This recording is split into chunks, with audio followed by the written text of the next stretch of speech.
Welcome to Growth Island, your go-to podcast on how to be the best version of yourself. Now, let's join your host, Mess Freeze, as he interviews high performers and experts in nutrition, meditation, exercise, relationships, business, general health, and life's bigger mysteries.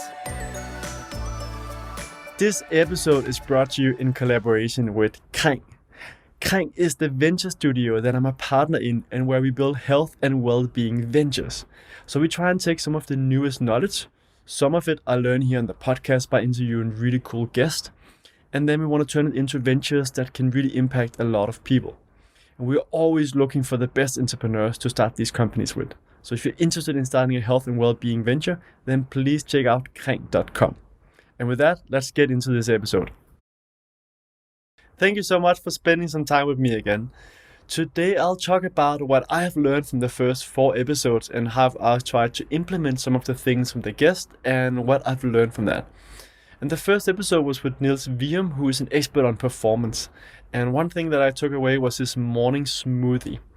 And one of my lessons from that was that I've been doing this morning smoothie, but I also figured out that I was making it so convenient to eat that every single day, and that was apparently not that good for me.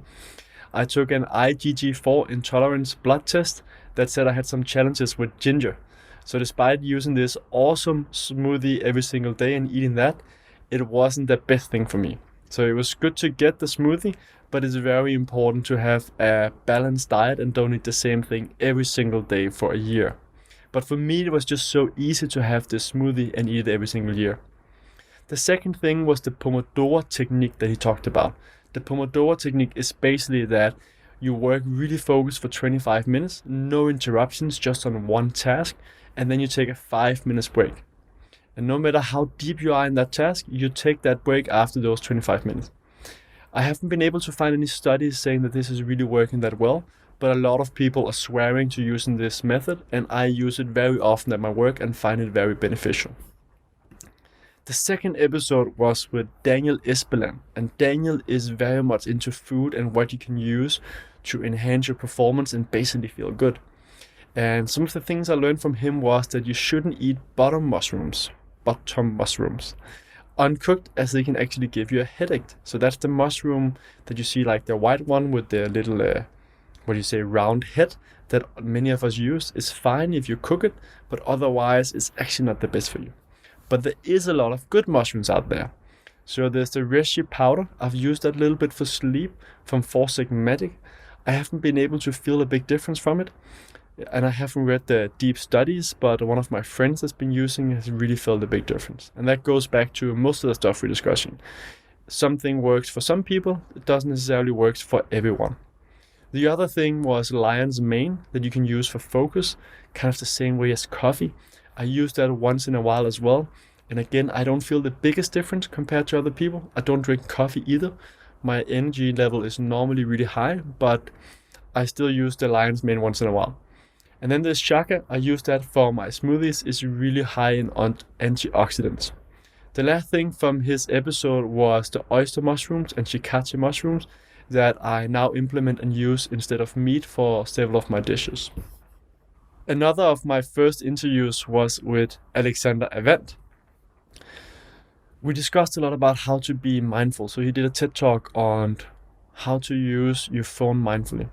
So I've now implemented Apple's or the iPhone settings in regards to how much I can be on social media very strategically. So I now have a blocker that comes up if I've spent more than 10 minutes on Instagram a day, or I think it's 10 or 20 minutes as well on Messenger. And then I also have that it blocks most of my apps at 10 o'clock. It's, for me, working super well. It kind of reminds me that I should take those breaks. I can still go into the apps. I just need to do a bit more, putting in my password and so on. A second thing was really setting intentions for the day. So I write my gratitude journal every single day. 3 things I'm grateful for before I go to bed. And then what Alexander added was really taking the time to also set an intention for the next day. So what is your intention for the next day? I try to use it. I haven't been able to use it every single day, but I can see it's definitely having a positive impact, that I'm very mindful of what is it that I want out of the next day. be close with some friends, get some tasks done, things like that. And then I have been struggling with getting started on meditation for ages. So I tried several apps, but he mentioned Insight Timer, which I hadn't tried before. I tried Headspace. I even paid for it to make sure that I was going to use it for a yearly subscription. That didn't help. I couldn't get started. But then he suggested Insight Timer, and I used that and made it super simple for me to succeed. So I set the goal of just doing 3 minutes a day of meditation, and that has really made an impact for me. I have now been meditating almost every day, only with sometimes that I have a 1-day break, for the last, I think, 3 or 4 months. And now I do more than 3 minutes. So that's been really helpful for me as well. The last interview that I want to talk about today is the interview with Sarah Hemmeken. So that's the only episode I have on the podcast that's in Danish. And Sarah talked about how do you figure out what you really want to do. And she actually had the biggest difference on my normal day-to-day routine. It wasn't the main topic, but we talked about how do you get all of the things done you want to get done in a day when you're really busy and you have kids. And she told me that she did all of her smoothie prepping once a week. Such a simple thing where I used to do smoothie prepping every single morning. Instead, now I do every second week. I chop up my smoothies, put them into bags in the freezer for 2 weeks. And that's really been a game changer time-wise, that given me more time and more energy to focus on what really matters.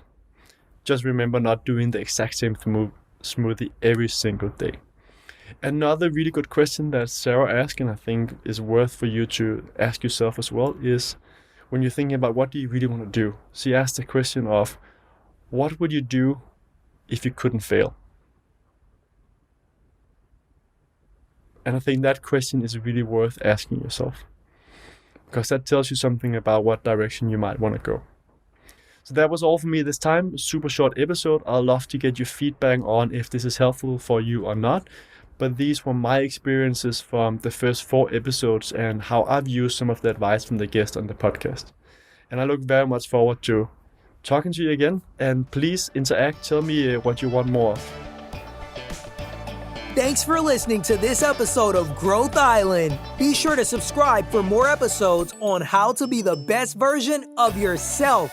And if you found this show helpful, then please leave us a review so more people will learn about the podcast, or share it with a friend who can benefit from it too. Thank you again and have a wonderful day.